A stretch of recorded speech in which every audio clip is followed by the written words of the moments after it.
목에서 쇠맛이 날 때까지, 귀에서 피가 날 때까지 탈탈탈탈탈 털어드립니다. 뉴스 투머치.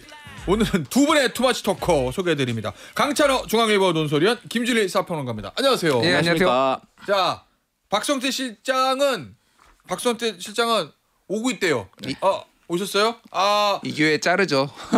내가 지금 보니까 박성태 실장이 안 온 데가 두 사람이 좋아해. 왜 내 분량이 늘어나거든 지금 이게. 예? 이 60분은 지금 왔는데. 60분을 3으로 나누는 것보다 2로 나누면은 내 양이 늘어나지 않습니까? 저는 좋아하는 기색을 보인 적도 없고 예. 자르라고 한 적도 없습니다. 모두 예. 김준일 평론가가 이제 사심을 얘기했고요. 예. 저는 박성태 실장이 자리에 앉아 있어야 된다고 생각하는 쪽입니다. 그래요? 예, 그렇습니다. 예. 네. 박성태 실장이 있건 없건 나는 내 분량 다 찾을 거야라는 이런 내 마이크는 아무도 내 분량은 뺏지 못해라는 이런 겁니다. 자, 박성태 실장 오셨어요. 지금 막 도착했습니다. 저기 오늘 할 얘기가 많은데요. 2부에서는 요 얘기 해볼게요. 이 전 정부 재판과 관련해 가지고 한덕수 전 총리가 오늘 결심이에요. 그러면 이제 결심하는 날은 이제 뭐 검찰 논고, 그다음에 구형, 그다음에 변호인 최종 의견 진술, 그다음에 변호인 최종 변론, 그다음에 피고인의 최후 진술 나오거든요. 역시 구형이잖아요. 뭐 구형은 특검의 주장일 뿐이긴 하지만 어찌 됐든 간에 특검이 이 재판을 어떻게 바라보고 있는지를 알 수 있으니까. 구형량 예상. 일단 참고로 이거 우리가 내란 이거 본 적이 없어가지고, 내란 주요 임무 종사자는 법정형이 사형, 무기 또는 5년 이상의 징역이라 금고 이렇게 돼 있어요. 내란 우두머리 방조는 10년 이상 50년 이하 뭐 이렇게 돼 있는데 어찌 됐건 간에 구형량 예상 좀 해봅시다. 한덕수 전 총리. 네. 김준일 평론가. 저는 검찰에서 20년. 구형? 예, 구형 20년 할 거로 보여요. 이게 그러니까 방조도 10년 이상이잖아요. 사실은 처음에는 방조 혐의가 됐다가 이게 주요 임무 종사가 됐잖아요. 물론 주요 임무 종사는 사형까지 있으니까 더 세긴 하지만은 그럼 5년 이상이 아무리 돼 있다라고 그래도 5년 이렇게 할 것 같지는 않아요. 최소한 저는 방조 혐의에 10년 이상을 적용해도 최소 10년이고요. 그러면은 이거는 이 엄중한 상황을 봤을 때, 그리고 대한민국의 국가 2인자의 위치, 그리고 그동안의 어떤 태도들, 협조하는 척하지만은 선택적 기억 상실 뭐 이런 것들을 계속 보여줬잖아요. 20년 저는 구형할 거라고 봅니다. 20년? 예. 박 실장. 저도 20년 한 표입니다. 왜냐하면 검찰이 처음에 적용한 혐의가 내란 방조잖아요. 내란을 도왔다. 근데 이게 이제 최하가 더 높아요. 징역 10년 이상이잖아요. 근데 검찰은 그 정도를 봤다는 거죠. 그러면 선고에서 2분의 1이 나오더라도 10년 나오려면 일단 20년 때린다. 내란 그 중요 임무 종사는 나중에 법원에서 요것도 같이 공소를 해봐라 라고 해서 공소장을 추가한 거죠. 그런 걸 봤을 때는 일단 검찰 입장에서는 방조를 더 무겁게 보고 있기 때문에 저는 20년 정도 구형할 것 같아요.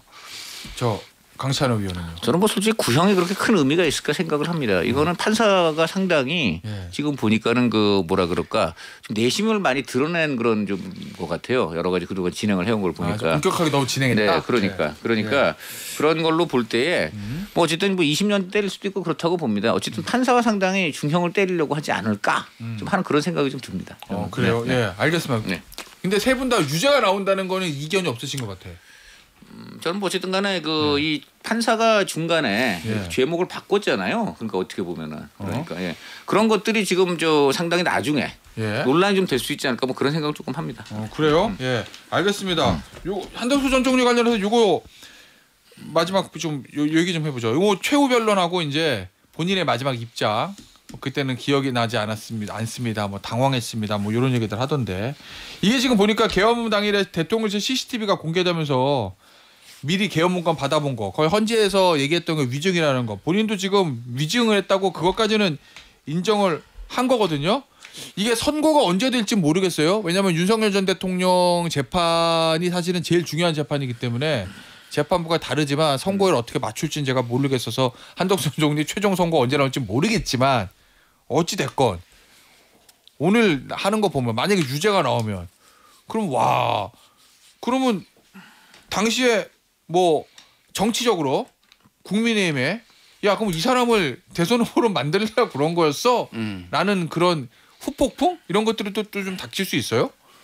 뭐 이미 앞폭풍이 다 있어가지고 뭐 후폭풍까지 뭐 있겠냐마는 어쨌든 그때 한덕수 총리를 본인이 제가 하겠습니다. 사실상 이런 게 아니라 쌍권이 밀어 올린 거냐. 권영세, 권성동을 좀 위시해서 친윤들이 밀어 올린 거잖아요. 그러니까 뭐 유죄가 날지 안 날지는 모르겠으나 대략적으로 그때 국무회의에서 무슨 일이 있었는지 어떤 일들이 진행되는지를 대략적으로는 다 파악을 했을 거란 말입니다. 그러니까 이거는 그분들한테는 그런 게 전혀 중요하지 않았다라고 본 거죠. 그래서 뭐 후폭풍은 이미 뭐 굉장히 클 테고 뭐 이거가 저는 의미가 있는 게 어쨌든 이 내란 관련해서는 첫 번째 판결이고 그러면은 다른 판사가 다르다고 할지언정 어느 정도 그거에 영향을 받을 수밖에 없고 여기에서 인정된 것들이 다른 판사들이 그렇다고 전혀 인정 안 할 수는 없는 거잖아요. 그러면 대부분 다 연결돼 있습니다. 이게 윤석열 대통령과도 연결돼 있고 맞아요. 뭐 나머지 국무위원과도 연결돼 있기 때문에 중형이 나오면은 상당히 나머지 사람들도 압박감을 많이 느낄 거다고 국민의힘도 이제 사과 준비할 거예요. 사과 안 할 수 없을 겁니다. 이 정도 오면은 이제 1심 선고 나오면 알겠습니다. 자, 이 얘기 좀 보죠. 내란 특검이 대검, 최혜병 특검, 김건희 특검 다 압수수색했는데 이게 박성재 전 법무부 장관하고 김건희 여사 통화 내역 확보하기 위해서 압수수색했다고 해요. 그런데 그 전에 이미 텔레그램 대화 내용 일부가 공개가 됐는데 작년 한 5월이죠. 박성재 장관한테 김건희 여사가 묻습니다. 내 수사는 어떻게 되고 있습니까? 그리고 또 물어요. 작년 5월 15일이네요. 스승의 날. 내 수사는 어떻게 되고 있어요? 김혜경, 김정숙 수사는 어떻게 되어갑니까? 왜 김정숙 수사는 2년간 진척이 없습니까? 전직 영부인, 그다음에 당시 야당 대표 부인, 그다음에 자기 수사들 묻습니다. 박성재 장관에게. 이 내용 어떻게 보셨어요, 강찬호 의원? 이 문자 메시지가 의미하는 건 뭐예요? 일단 우선 영부인이 이런 지금 법무부 장관한테 자기 개인의 지금 어떤 수사를 물어본다는 것 자체가 지극히 부적절하죠. 그거는 말도 안 되는 얘기 같고요. 그리고 이제 김건희 여사가 이거 이외에도 국정 전반에 대해서 막 간섭하고 물어보고 그럼으로써 직간접적으로 의중을 전하고 이런 일들이 많이 있었다고 하니까 그런 관점에서도 그렇지만 이거는 특히 본인의 수사 문제인데 그것을 지금 그걸 이제 실제 법집행 부처인 법무부 장관한테 물어봤다는 점에서 굉장히 이제 일단 이거 사실이라는 전제하에 이렇게 물었다는 게 그러니까 사실이니까 그런 전제하에 그랬다는 것이고요. 그런데 이제 여기에 대해서 그럼 박성재 법무부 장관 또 어떻게 거기에 응대를 했는가? 이게 지금 밝혀지지가 않고 있는 거 아닌가요? 그러니까 이게 중요하죠. 이게 그러니까 예를 들어 김여사가 일방적으로 보냈는데 박성재 장관이 거기에 대해서 어떤 적어도 텔레그램 상으로는 응대를 안 했다면은 응대를 어떻게 응대를 했는지 했다면 어떻게 했는지 뭐 전화로 나중에 또 해서 뭘 어떻게 했는지 이런 것들을 이제 밝혀내야 되겠죠. 다만 한 가지는 요거는 있는 것 같아요. 요걸 가지고 영부인이 직접 수사 지휘를 뭐 했다 뭐 이런 얘기까지는 이거는 민주당 기준으로 말이 안 되는 게 이게 어떻게 되고 있냐라고만 물어봤지 이것을 바로 지금 뭐라 그럽니까 우리 정성호 장관님께서 신중히 검토하라는 거는 전혀 외압도 아니고 지시도 아니고 일상적인 대화다 얘기다 그랬어요. 그런 관점에서 보면은 이 민주당 쪽에서 특히 이걸 갖고서 저는 모르지 이렇게 얘기하겠죠.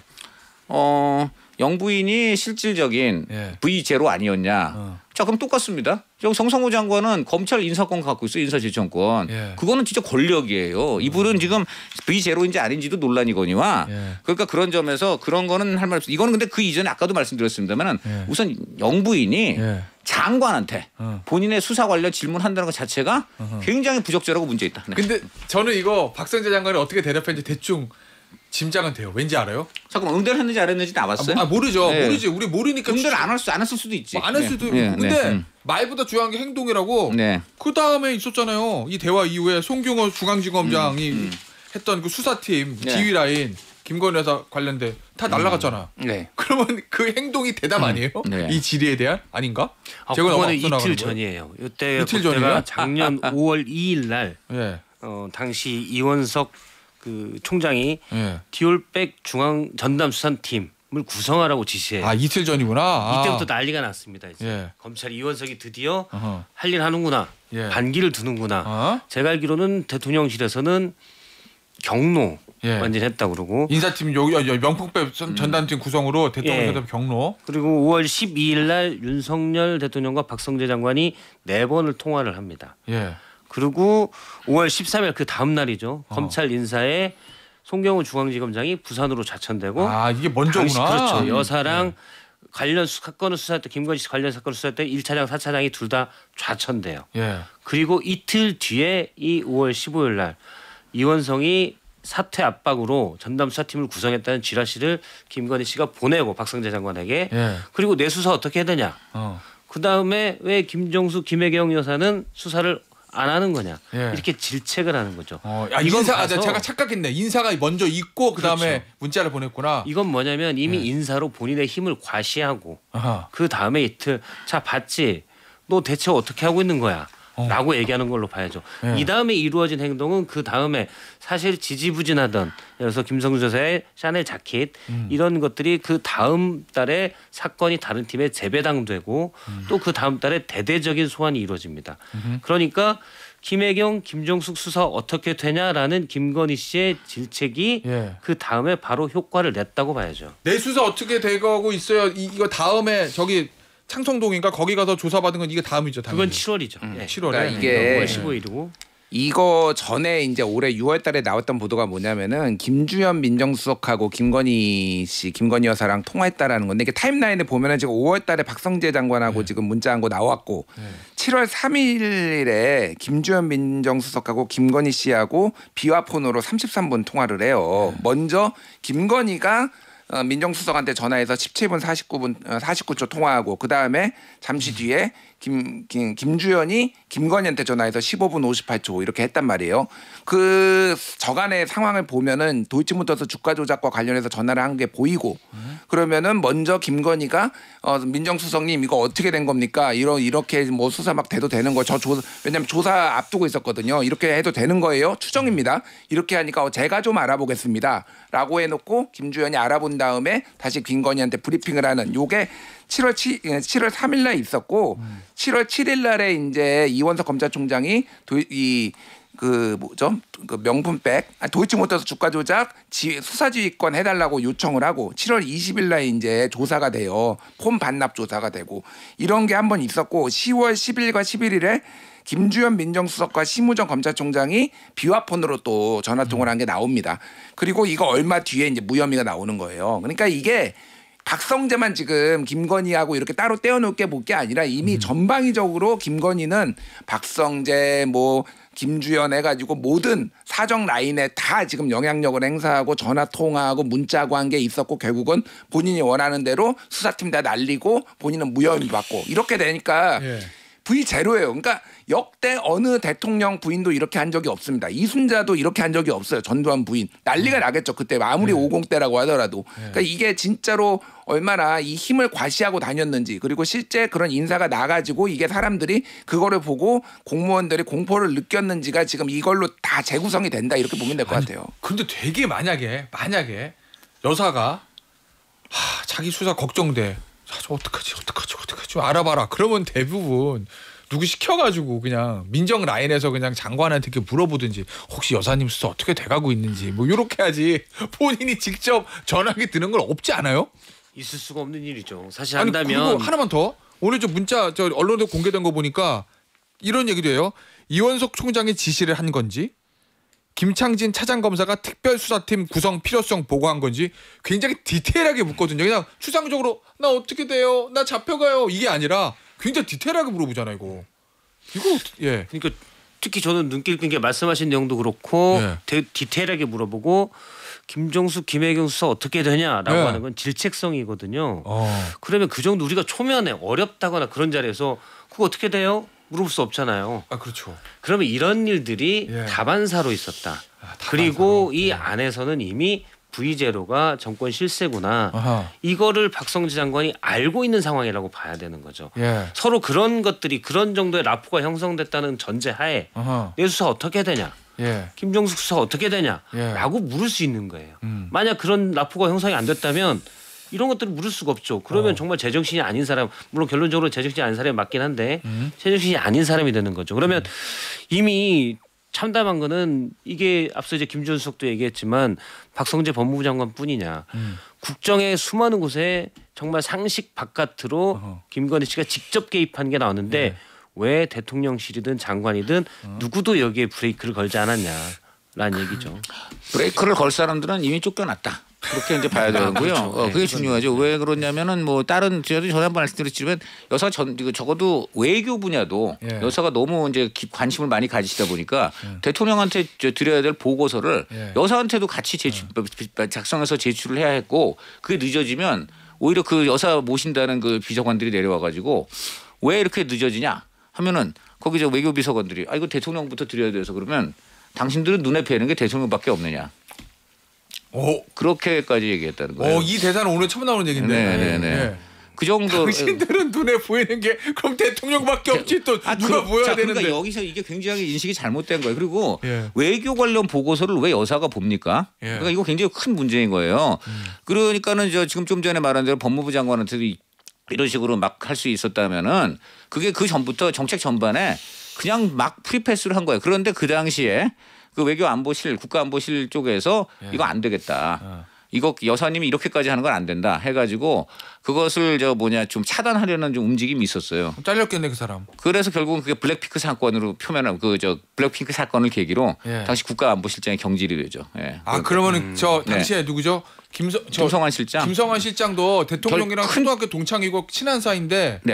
그러면 김건희 여사가 자꾸 외교 안보에 관여하려는 거 막으려고 그러다가 날아간 거예요? 뭐 그러니까 큰 틀에서 그걸 직접적으로 바로 예를 들어 뭐 콕 집어가지고 어제 뭐 예를 들어 내가 물을 쏟았기 때문에 오늘 옷이 젖었다 뭐 이렇게 이제 볼 수는 없지만 큰 틀에서는 여사가 국각해 볼 수밖에 없죠. 왜냐하면 그 본인들이 본인 그 이른바 십상시를 내려보내 갖고 빨리 보고서도 내놔라 뭐 내 질문에 답하라 이러는데 이런 게 자꾸 슬로우 다운되고 그러니까는 이제 여사가 그 눈길이 곱지 않았다는 건 그때 관계가 알려진 사실이었고 그런데. 이제 그 블랙핑크 사건 때 결국 이제 여사 내지 질 바이든 여사 두 영부인께서 원하시는 그 공연이 이제 제대로 진척이 되지 않은 차 이제 큰 틀에서 여사 쪽에서 불만이 나왔던 얘기고 그를 계기로 윤석열 대통령이 외교비서관 김일봉 외교비서관을 무지막지하게 깼다. 심지 한간에 지금 4시간을 깼다는 얘기가 있어요. 그러고 나서 이제 김일봉 외교비서관은 짐을 싸야 했고 그리고 며칠 뒤에 얼마 뒤에 바로 이제 신문에 그때 났어요. 김성한 외교 국가안보실장이 어떤 정책상 여러 가지 이유로 이제 교체가 된다는 얘기가 나오고 언론 플레이가 나오더니 한 이틀여 만에 이제 결국 물러났죠. 이 포인트는 뭐냐면 김성환 실장은 연예 공무원하고 다릅니다. 아까도 말했지만 사석에서는 성렬아라고 부르는 친구예요. 더군다나 초등학교 친구이기 때문에 그야말로 중마고우란 말입니다. 그런데 이런 사람도 여사 눈밖에 나니까 이제 더군다나 국가안보실장이면 최고위직인데 물러난다. 이거 뭐냐. 그때 공직사에 경종이 울린 거예요. 앞으로 그때 V제로에 등극했다고 봅니다. 그러니까 앞으로 여사 눈밖에 나면 대통령 중마고우도 쫓겨난다. 이렇게 된 거죠. 친구 부이면 재수 씨인데 재수 씨한테 잘못 보였나요? 실제로 그러면 김건희 여사가 박성실 실장 욕 알 것 같은데 검찰이나 장관급 인사에 개입한 정황 이런 것도 나올 수 있어요? 이걸 파다 제가 사실 작년 초에 그런 비슷한 얘기를 들었었어요. 그러니까 뭐 법무부 장관인데 그때 공석일 때 한동훈 전 장관 나가고 그렇죠. 검찰 인사에게 전화를 해서 법무부 장관을 좀 맡아달라. 김건희 씨가 직접. 그 당사자가 아니 전 일단 안 할 텐데 이걸 왜 여사님이 저한테 직접 전화를 하십니까? 라고 물었다는 거죠. 그러니까 아니 뭐 이렇게 쭉쭉쭉 얘기가 되다가 결국은 그분은 안 한 것으로 알고 있습니다. 물론 제가 이거는 한 단계 그분이 누구에게 얘기하는 걸 한 단계 전에 들은 건데 나중에 이제 그분이 다시 부인을 하긴 했어요.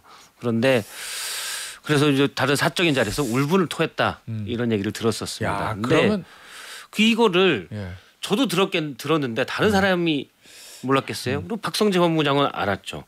그러면은 이 나라는 김건희가 이끌고 있구나. 알겠습니다. 이렇게 간다고 봐야죠. 이게요.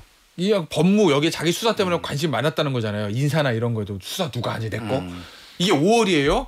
근데 여인영 사령관 증언에 따르면 안가에서 술 마시면서 무슨 비상 대권 얘기한 것도 5월이에요. 이게 비상계엄을 왜 했냐 파고 들어가 보면 이게 원인이 될 수도 있어요.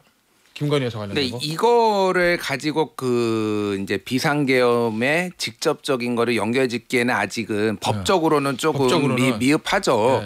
근데 이제 그때 당시에 11월, 12월 그때 상황을 보면은 김건희 특검이 통과될 것을 굉장히 위협감을 느낀 거는 사실이고 그게 지금 직접적 원인 아니냐. 그때 이제 기억하시겠지만 무슨 일이 있었냐면은 국민의힘 당 게시판 논란이 있었잖아요. 한동훈 대표. 그러니까 그때 친한계 쪽에서 계속 이런 식으로 하면 우리 김건희 특검 통과시킬 수도 있다. 이런 식으로 언론 플레이가 좀 나왔어요. 상당히 그거에 압박감을 느껴서 이게 통과된가 이 비상계엄이 일어난 거 아니냐 이런 추정들이 나왔죠. 그러니까. 그래서 체포조에 한동훈 이름 집어넣나? 뭐 체포조에 한동훈이 그것 때문에 들어가는 건지 아니면 이미 뭐 총으로 쏴버리겠다 뭐 이런 얘기는 그 앞단에 나왔기 때문에 감히 이미 내 마누라를 뭐 이러고 마음에 안 드는 거는 이미 진작에 있었고 그래서 이런 추정과 추론은 이제 언론에서는 할 수 있는데 이거를 이제 입증하는 거는 좀 다 별개의 문제다. 어디까지나 드러난 거, 저 증언이 나온 거, 그 위주로 해야죠. 아닌 것은 지금 저 김준일 평론가 말대로 추정을 해야 되는 거고. 알겠습니다. 자 오늘 저 뉴스투마치 2부 여기서 마무리하고요. 광고 듣고 3부에서 다른 이야기 좀 나눌게요. 김태현 정치쇼 3부 뉴스투마치 네 분과 함께 하고 있고요. 이 얘기를 해보겠습니다. 선거 얘기를 좀 해볼게요. 서울시장 선거가 뭐 서울시장 선거 거의 뭐 대선 같은 거니까 내년 지방선거에 가장 핫 이슈 아니겠어요? 자 그런데 이 상황에서 어제 오세훈 시장의 최측근 강철원 전 정무부 시장 이 사람은 누구나 다 아는 오세훈 시장의 최측근이에요. 그리고 오세훈 시장의 후원자를 알려졌던 김한정 씨 이 두 사람이 특검에 소환됐는데 정치자금법 위반혐의 피의자 신분입니다. 피의자 신분이니까 이 두 사람은 뭐 기소를 할 수 있겠죠. 근데 문제는 이 두 사람이 기소되는 게 문제가 아니라 이제 오 시장한테 만약에 특검에 칼이 가지 않느냐 어떻게 되냐 요거거든요. 내년 서울시장 선거 앞두고 어떻게 돼요? 이번에 오 시장도 만약에 특검이 뭐 기소할 거다라는 이런 전망도 있긴 있는데 저는 어제 그 중앙일보 보도 보면서 이거 기소는 100%구나 이렇게 됐으니까 뭐가 됐든 이게 다 완성이 됐어요. 자 어쨌든 오세훈 명태균 오세훈 시장의 주장에 따라서도 2번 이상 만난 거잖아요. 그러니까 뭐 저 명태균은 7번 만났다라고 얘기하고 있고 여러 가지 대가 뭐 아파트도 뭐 주기로 했네 뭐 이런 얘기가 있지만 그런 거 빼더라도 2번 만났고 그리고 후원자인 김한정 씨가 3,300만 원을 명태균한테 준 것도 맞고 그거는 오세훈 시장은 나는 모르는 일이라고 하지만은 갑자기 김한정이 어떻게 명태균 연락처를 알았으며 갑자기 왜 3,300만 원 줬느냐 대가성이 보이고 근데 아무런 관련도 없고 절연했다라고 했는데 휴대전화에서 나왔잖아요 지금. 자 휴대전 나왔다는 게 파일이 여론조사 미래한국연구소에서 만든 6개의 여론조사 그 중에서 2개는 미공표다. 이제 이것까지 확인이 됐잖아요. 자 그러면은 상식적으로 그때 여론조사 많이 돌았을 텐데 예를 들면 한국갤럽이 뭐 이렇게 서울시장 여론조사 했다고 봐요. 그거를 휴대전화로 따로 봅니까? 그거는 밑에서 소위 말해서 참모들이 보고서로 만들어가지고 요즘 흐름이 어떻습니다. 이 정도로 올리는 거지 휴대전화로 직접 이렇게 오거나 그렇지 않는단 말이에요. 이렇게 직접 받았다라고 하는 거는 본인은 안 받다고 주장을 하지만 어쨌든 굉장히 직보를 해야 될 정도로 중요한 거였다라고 판단할 수밖에 없는 거죠. 그러면 이거는 다 완성이 된 거예요. 범죄의 구성이 다 완성이 된 거예요. 그러니까 그 특검 입장에서는 재판은 어떻게 될지 모르겠지만은 기소는 이거는 제가 본 100%다. 일단 오 시장은 그 파일은 누가 보낸지도 알 수 없는 파일이다. 이렇게 얘기를 하고 나는 카톡 잘 확인 안 한다. 파일은 누가 보낸 건지 모르는 파일인데 이게 무슨 명태균이 보냈다고 어떻게 단정하면 이런 식의 얘기를 하긴 해요. 일단 저는 제가 취재한 바로는 이게 굉장히 지금 기소하기는 상당히 어려울 것 같고 현재까지는 왜 그러냐면 첫째 이게 보낸 사람이 특정이 안 됐어요. 그러니까 지금 누가 보낸지 모른다는 걸 넘어서 오세훈 시장이 전화를 거의 6대인가를 지금 제출을 했어요. 과거 폴더폰까지 아예 난 결백하니까 아주 옛날 것까지 다 까봐라. 그래갖고는 지난 7, 8년 동안 쓰던 거 6개를 다 제출을 했는데 거기다 뭘 했냐면은 PNR 명태균 뭐 이런 거 PNR 갖고 했다 그러든가 뭐 하여간 그런 걸 갖고선 키워드로 조사를 해보니까 이제 6개가 나온 건데 그중에 4개는 이미 보도가 된 거예요. 이미 보도가 된 내용이고 그다음에 누가 보냈는지가 확정이 아예 거기 안 나오고 그다음에 두 번째로 하나는 2월 23일 날 들어온 게 있는데 그때는 이미 안 만나주니까는 왜 연애 편지 사건 있잖아요. 안 만나주니까 명태균을 그러니까 이제 만나더라고 애걸하던 이제 상황에서 들어갔다는 것이고 이렇기 때문에 그리고 나머지 하나도 지금 누가 보낸 건 측정이 안 됐다. 그렇기 때문에 지금 뭐 좀 전에 우리 김준일 평론가께서 이제 그런 거가 없다고 하는데 반대로 또 브로커나 아니면 또 아는 의원들 같은 경우에 기자들한테도 내가 유리한 거 있어 하고 보내주는 경우도 많이 있고 그렇기 때문에 이 과연 그렇게 이 여론조사 결과가 그렇게 잘 안 들어오는 거냐? 그건 또 좀 의문이 상당히 있습니다. 알겠습니다. 아니 근데 요거는 지금 폰에서 나왔다라는 게 무슨 얘기냐면은 예를 들면 카카오톡을 예를 들어 볼게요. 제가 테디한테 뭔가 보내요. 파일을 보내요. 그러면 그게 남으려면요 서버에만 있는 거예요 지금. 그래서 테디가 눌러서 봐야지 폰에 저장이 되는 거잖아요. 폰에 있었다라고 하는 거는 오세훈이 기억을 하든 못하든 내가 너무 바빠서 하여튼 이거를 눌러서 봤다라는 얘기예요 기본적으로. 그럼 서버에만 있는 게 왜 폰에 있네. 그러니까 이거는 어쨌든 받았다라는 겁니다. 그거를 이제 입증이 된 거예요 사실은. 누가 줬는지는 모르죠. 왜냐하면 옛날에 그런 기록들이 카카오톡이나 오래된 거면 다 삭제됐으니까 모르지만 어쨌든 남아있다라는 건 눌러서 다운로드를 받았다. 이거는 범죄 요건이 거의 구성이 됐다고 보는 게 맞아요. 자 일단 눌렀다는 것만으로 세상에 범죄 요건이 구성됐다고. 일단 그 앞단에 돈 주고 뭐 만나고 이게 다 있는데. 잠깐만 그 돈을 준 게 오세훈 시장이 진짜 시켜서 돈 줬다는 증거가 어디 있어요? 아직까지. 김한정 본인은 내가 그냥 그거는 관심 있어서 줬다는 거예요. 그걸 좀 입증을 해야지. 기소는 할 거고. 특검 측의 김준일 검사 그다음에 오 시장 측의 강찬호 그러니까 제가 변호인, 얘기하는 변호사, 거는 뭐 이런 유무죄는 다퉈봐야 되지만은 특검이 기소할 요건을 다 갖췄다라는 거예요. 그러니까 이게 유무죄는 어쨌든 법원에서 봐야 되지만 특검의 특성상 이 정도 나왔으면 무죄 나올 때 나오더라도 기소 어차피 구속될 건 아니니까. 근데 그 얘기는 좀 상당히 지금 특검은 아무나 웬만하면 요건이 좀 원래 검찰이 하던 것보다 떨어져도 그래도 아무나 막 기소하는 거예요? 그게 특검인가요? 내가 언제 그랬어요? 아니 그러니까 지금 특검이니까. 특검들이 원래 기소를 많이 하니까 어쨌든 그 얘기 아니야. 검찰도 많이 기소를 많이 한다며. 하잖아요. 자, 그럼 가정하고 특검이 기소했다 쳐. 이게 정치적으로 왜냐면 최종 판결 나올 때가 오래 걸리니까 오세훈 시장 할 때 플러스냐 마이너스냐. 왜냐면 야 기소됐어? 명태균이랑 엮였어? 이런 마이너스인데 지금 김민석 총리를 비롯해 여권에 저 오세훈 시장에 대한 공세가 강화되고 있으니까 국민의힘이나 오세훈 시장 야 이거 봐라 특검까지 동원해가지고 오세훈 시장 잡으려고 이 난리를 치는구나. 확실한 증거도 없는 걸 가지고 이렇게 성을 쌓을 수도 있잖아요. 그럼 플러스가 될 수도 있는 거잖아요. 저는 아니에요? 이제 특검의 아닌가? 공소장을 이제 봐야죠. 기소할 공소장? 때 기소는 100%할 거라고 보고 이제 그 여론조사비 대납 정황에 대한 일단 김한정 씨가 오세훈 시장 측에 가 있는 음식점에서 결제한 당시 그 영수증이 있잖아요. 그래서 그 당시에 만났을 것이다라고 추정을 하고 있고 어쨌든 김한정 씨가 뜬금없이 3,300만 원을 명태균 씨 측 뭐 강혜경 씨라고 하지만 해서 대납한 게 논리적으로는 좀 개연성이 안 맞죠. 그래서 이거는 중간 매개를 오세훈 시장이 했다고 보는 것 같은데 여기에 이제 새로운 공소장에 새로운 사실이 있냐 없냐. 요게 좀 있을 것 같아요. 첫째, 지금까지는 다 알려진 사실들이어서 이걸로는 기소하든 말든 뭐 악영향이든 별 영향이 없고 두 가지만 말씀을 드려요. 드리겠습니다. 근데 두 가지 말씀드리는데 첫째, 만약에 진짜 그렇게 오 시장이 시켜갖고서 했으면 현금을 주는 게 사실 상식적으로 맞지. 이렇게 나중에 조사받으면은 다 드러나는 이 계좌 이체를 했겠느냐. 이게 이제 김한정 시장인데. 그건 들어보면 상당히 설득력이 어느 정도는 있어요. 둘째, 지금 뭐 그 강진구 오 시장 근처 무슨 경복궁이라는 얘기가 있는데 이건 지금 제가 취재한 바에 따르면 김한정 그날 오 시장이 거기 갔다는 지금 얘기는 없고, 그러니까 오 시장 부인하고 있고, 근데 김한정 씨도 난 그날 오 시장을 만나서 그냥 밥을 먹은 게 아니다. 지금 이런 얘기를 했다고 합니다. 예. 그래서 정치적인 파장 얘기 물어봤어요. 아니, 그러니까 일단 이건 정치적인 파장이 사실관계가 먼저 중요하죠. 그게 얼마나 설득력이 있고 얼마나 사실성이 있느냐에 그렇기 때문에 말씀드린 것이고, 고로 이 두 가지만 가지고 지금 몰아가기에는 제가 볼 땐 파장을 일으키고 오히려 역풍을 불릴 수도 있다. 그러니까 제 얘기는 오히려 야 이거 지금 집권 여당이 보세요. 특검 이용해가지고 오 시장 잡으려고 그런다 이런 역풍이 있을 거다. 이 두 가지만 봐도 지금 이 오 시장이 엮어갖고 정황으로만 자꾸 가고 있는데 그러지 말고 정확하게 인과관계를 분명히 좀 해달라는 거예요. 지금 집 근처에서 경복궁에서 김 사장이 냈다는 것만을 가지고 어떻게 오 시장이 거기 있는지를 특정을 해야지. 그러니까 어쨌든 좋을 거란 얘기 아니에요. 그러니까 오 시장은 오히려 나쁘지 않을 거다. 나쁘지 않 그런 문제가 아니고 이것을 특검이 만약에 지금 그렇게 사법적인 접근이 아니고 정치적인 그 지금 무슨 저는 그게 궁금해요. 특검만 정치공학 선거공학적으로만 보시면 안 될 것 같고. 정치쇼인데 그러면은 그게 중요하지.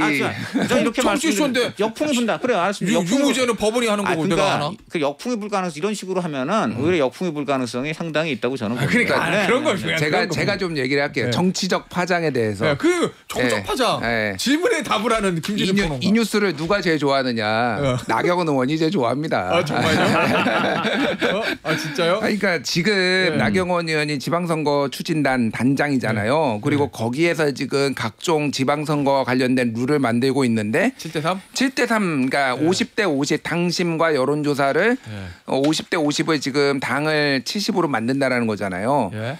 그 최근에 이제 제가 나경원 의원하고 같이 뭐 방송을 같이 한 적이 있어요. 아, 저 봤어요. 내 얘기도 나오던데. 네, 거기서 맞아 테디 얘기도 나옵니다. 그래서 어쨌든 나경원 의원이 무슨 얘기를 했냐면은 그 당성이 중요하다. 우리는 이념 정당이다. 당성이 중요하다라고 얘기하면서 예시를 하나 이름은 얘기 안 하는데 예시를 하나 들어요. 평소에는 당을 위해서 아무것도 안 하다가 선거 때만 되면은 굉장히 공천을 받으려고 하는 사람이 있다. 그 얘기를 해요. 예. 그래서 이제 저랑 뭐 진중권 교수랑 박용진 의원이랑 야 오세훈 얘기하는 거야 지금 서로 직접 이름은 언급 안 했지만은 직접적으로 그렇게 상당히 신경을 쓰는 거 아니냐 지금 이 룰을 바꾸는 것도 그거를 어느 정도 의식한 거 아니냐라는 당 관측에 당에서 상당히 나와요. 실제 영향이 있냐 없냐 저도 모르겠습니다만은. 국민의힘 분들 얘기 들어보면은 어쨌든 50에서 70으로 올리고 지금 당원들 구성 상태를 보면은 굉장히 유리해질 수 있다. 그런데 이 사건까지 만약에 나오면은 나경원 의원은 내가 한번 해볼 수 있겠는데 생각을 할 것 같다. 아니 반대로 역풍이 불어갖고 특검이 너무 무리하게 하면 오세훈 희생양 논리가 나오고 그럼 오세훈 시장 입장에서 오히려 더 어떤 그 이제 그 지지 세력을 얻을 수 있죠. 알겠습니다. 저는 뭐 이건 정치적 파장은 사실은 이것보다는 앞서 김주일 평론가가 얘기한 나경원 기획단장의 7대3 이게 훨씬 크다고 봐요. 7대3 하면 저는 오세훈 시장이 특검 거는 별로 그렇게 설득력이 없다는 특검은 이제 지나간 거 사실 이것보다는 이게 더 훨씬 크다. 7대3으로 되면 오세훈 시장이 후보가 안 될 가능성이 아주 큽니다. 아 정말요? 지금 지난번 8월 22일 전당대회 보면 당시 우리가 그냥 볼 때는 구구가 맞냐라고 하지만 윤호개인을 외쳤던 당시 전당대회 대표에서 8월 22일이죠. 불과 몇 달 전에 75만 명 당원 중에 이제 44% 정도 투표에 참여했는데 김문수, 장동혁 비중이 70%예요. 그러면 당에 지금 표심을 나타내는 국민의힘 책임 당원들은 70%는 상당히 강경, 우파 어떻게 보면 구구에 가깝다고 봐야 되는 거죠. 근데 당심 70%로 경선을 한다? 오세훈 시장은 안 돼요. 안 돼요? 한마디만 더 하면은 이 뉴스를 또 민주당이 좋아합니다. 왜요?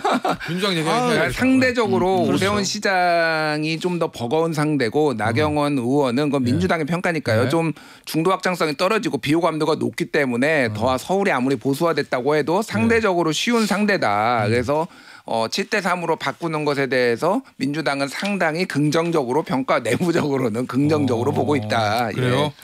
그러면 김민석 총리 나와요? 안 나온대요. 아 근데 맨날 오 시장 가는 데만 그거는 가니까. 저도 취재했는데 안 나옵니다. 지금 안 나오겠다고 말을 하다 보니까 지금 박지원 의원하고 권노갑 대표가 전 대표가 만난다는 거 아니에요. 권노갑 전 대표는 너 당대표도 서울시장도 나오지 말고 총리 3년 한 다음에 나중에 그 대권으로 가. 이게 이제 이게 권노갑 플랜이고 박지원 플랜은 내년에 서울시장을 나와서 지금 우리 당에 아니 제가 어제 박지원 의원 통화했어요. 박지원 의원은 본인은 가서 서울시장 출마하라고 설득할 거라고 저한테 얘기했습니다. 저 얘기했어요. 왜냐하면 지금 우리 당 민주당 입장에서는 내년 그 지방선거에서 서울시장 승리가 굉장히 중요하기 때문에 반드시 이겨야 되기 때문에 그 당선 가능성이 높은 우리 김민석 총리가 정말 그 출마를 해야 된다라고 설득을 할 예정이다. 그 가로 열고 쉽게 말하면 지금까지는 안 나간다고 서울시장은 안 나갈 거라고 하기 때문에 나는 그렇게 얘기할 것이다까지 얘기하더니 이상은 내가 여기까지라고 하더라고요. 네, 그게 직접 제가 박지원한테 들은 얘기입니다. 쉽게 말하면 지금 김민석 좀 나오지만은 정청래 이른바 빈집털이 파동 때문에 그 이번에 그 무리하게 당원 당규 바꾸려고 했다가 일단 연기하는 문제 때문에 친명 세력이 지금 정청래 대표가 연임하면 큰일 나겠다 이런 생각이거든요. 그래서 지금 모 평론가는 지난 주말을 기점으로 확실하게 김민석 총리가 다음 당대표 나가게끔 이렇게 지금 작전을 짰다 이런 얘기까지 나오고 있잖아요. 대강 흐름은 지금 그렇게 가고 있는 것 같습니다. 자, 그럼 정청래 대표가 1인 1표제 이거를 강행을 하면서 친명들이 불안하고 이거 뭐야? 이재명의 당이 아니라 정청래의 당이 되는 거야? 우리는 어떻게 되지? 그럼 견제하기 위해서 김민석 카드를 뽑아줄 거다 다음 전당대회. 왜냐면 다음 전당대회가 제일 중요하잖아요. 그렇죠. 총선 그렇죠. 공천권이니까. 네, 왜냐하면 이재명 정부의 중반 후반부를 어떤 당 대표 하냐 이게 달려 있잖아요. 하면 갈수록 더 이재명 대표는 사실 내년 이재명 대통령인 것 같아요. 이재명 대통령은 죄송합니다.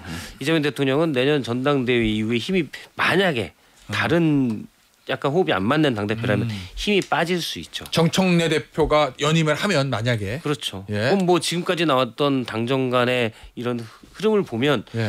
뭐 주지의 사실 아니겠습니까? 공천에도 영향력을 못 미치고 아무것도 아니 이미 그래요. 왜 지금 정청래 대표가 저렇게 지금 나름대로 막 그 대통령 순방 중에 어떻게 보면은 반역에 가까운 이러한 일들을 했는가? 예.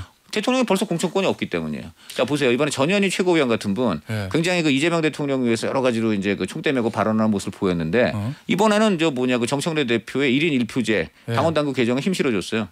그다음에 김병주 최고위원도 마찬가지고 두 사람 다 서울시장 경기도지사 나가려고 그러니까 그 누가 공천권 갖고 있어요? 그거 정청래 대표 아니야.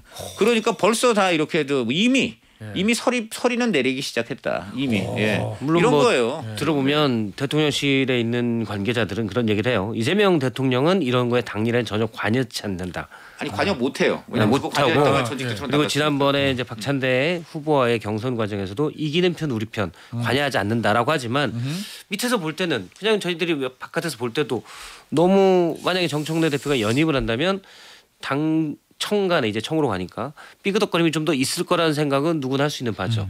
그러면 누굴 지시한다기보다도 거기에 정청래 대표와 맞상대를 할 만한 사람은 일단 박찬대 카드는 안 됐잖아요.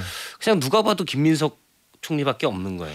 현재는. 아니 그 얘기들 하잖아요. 뭐 호사가들 얘기긴 하지만 여의도는 이제 여러 가지 썰들을 놔두니까 결국 정청래 대표가 1인 1표제 지금 얘기하는 거는 연임을 위한 포석이다. 연임해서 총선 공천권 행사하고 대선을 간다. 거기에 문재인 전 대통령, 정청래, 그다음에 김어준 씨 얘기도 하던데. 그리고 조국? 조국까지. 예, 그래서 친문 세력을 규합한다. 총결집 맞아요. 예, 친명에 대항하게 친문의 총결집. 민주당의 주인은 우리다. 뭐 이렇게 한다는 얘기들이 있죠. 맞아요? 이거? 가능성 있는 얘기예요? 그러니까 그런 얘기들이 있는 것도 맞고 최근에 문재인 대통령이 평상 책방 그 유튜브도 다시 재개를 하고 그 뭐 김어준 씨 방송국에서 한다던데. 김어준 방송국에서 촬영을 하고 탁현민이 사회를 보고 뭐 이런 상황들 이거를 다 연결 짓는 건데 제가 보기에는 그거를 뭐 친문 세력의 부활 이걸로 직접적으로 연결 짓기에는 조금 좀 많이 나간 것 같아요. 이거는 좀 뭐라고 해야 되나? 그러니까 거기까지 너무 많이 나온 거다. 거기는 저는 많이 나간 거라고 봐요. 그리고 내부에서도 그렇게 보시는 분도 있지만 대체적으로는 그냥 대놓고 뭐 지금 이재명 대통령과 뭐 이렇게 대척점에 있어서 내부 권력 투쟁을 위해서 문재인 대통령은 손을 잡는다? 그런 건 아닌 것 같은데 어떻게 보면은 정청래 대표가 완전 찐명은 아니기 때문에 그 세력들까지 다 포용을 해가지고 가려고 하는 거는 있겠죠. 그러니까 큰 틀에서 보면은 그런 대립 구도가 틀린 건 아니지만은 이거를 완전 뭐 문재인 대 이재명 뭐 이런 식으로 연합군 뭐 정청래 문재인 연합군으로 보는 거는 좀 제가 뭐 해석에는 좀 과도하다. 그러면 자기 정치를 위한 연임을 위한 포석 이건 맞아요? 그거는 맞죠. 그거를 어떻게 부인할 수가 있어요. 아니 근데 그러면 제가 저도 취재한 바가 있으니까 좀 말씀드리겠는데 저는 김준일 평론가보다는 지금 조국이라든가 문재인 세력하고 정청래 대표의 연합전선은 굉장히 사실은 구체화되어 있다고 봐요. 지금 그 친명들은 그렇게 보고 있는데 왜 그러냐면 최근에 그 정청래 대표 같은 경우에는 조국은 여권이다. 우리랑 같은 동지다. 내지 그 합당 가능성 시사한 발언도 있고 박지원 의원이라든가 최근에 보면은 결국은 그 문재인 대통령 때 한 자리 하신 분들 그래서 결국은 친문이라고밖에 분류될 수 없는 분들이 조국 혁신당하고 합당을 해야 된다 지금 이런 얘기를 하고 있어요. 그러니까 지금 당원 당규를 왜 이렇게 갑자기 번개불에 콩 구워 먹듯 갑자기 바꾸려고 했냐면 그 이제 당연히 이제 뭐 정청래 대표의 공천 장악권이나 지금 연임 가능성을 높이는 것도 있지만 한 가지 또 포인트가 뭐냐면 이렇게 대의원을 힘을 확 줄이고 정청래 대표 위주의 권리당원을 늘리면 뭐가 좋느냐? 조국 혁신당하고 합당할 때 그 합당할 때 그 표결이 무지 쉬워져요. 왜냐하면 대의원들이 가로막지 못하니까. 그러니까 지금 조국 혁신당하고 합당을 해야 어떻게 돼? 그다음 합당은 어떻게 됩니까? 조국 혁신당 당원들이 다 민주당원들인데 그 조국 혁신당 당원들은 누구 밀겠어요? 정청래 밀지. 왜냐하면 정청래가 좀 합당시켜줬으니까 청딸이 더 확 늘어나는 거예요.